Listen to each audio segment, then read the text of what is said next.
L'État guinéen a conclu un accord cadre de 15 millions de dollars avec des compagnies minières en vue de l'exploitation du gisement de fer de Simandou. Cette matière, base de la production d'acier en Guinée, sera exploitée au cours des 35 prochaines années par Winning Consortium et Rio Tinto. Un accord qui relance le projet de fer de Simandou après sa suspension le 10 mars 2022.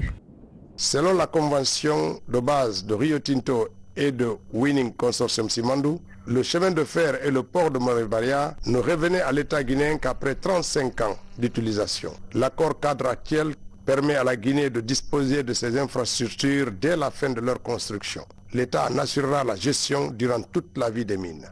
L'accord tripartite prend en compte la construction des infrastructures d'un port en eau profonde à Forêt-Caria, l'exploitation de la mine de fer. La Guinée va bénéficier de la construction d'un chemin de fer d'environ 670 km reliant la mine de Simandou au terminal minier du port de Conakry. Selon les termes de l'accord, le chemin de fer et le port en eau profonde de Forêt-Caria devraient être terminés en décembre 2024.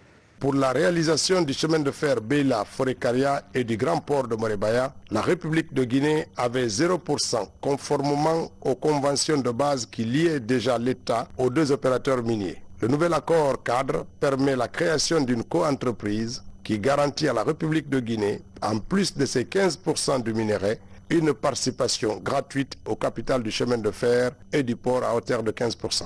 Le nouvel accord, signé le 25 mars, accorde à l'État guinéen une participation gratuite et non diluable de 15% dans le capital des sociétés qui détiendront le chemin de fer et le port. Ce projet va générer plusieurs milliers d'emplois directs grâce à des infrastructures qui pourront aussi être utilisées pour le transport des personnes, des biens, des produits agricoles.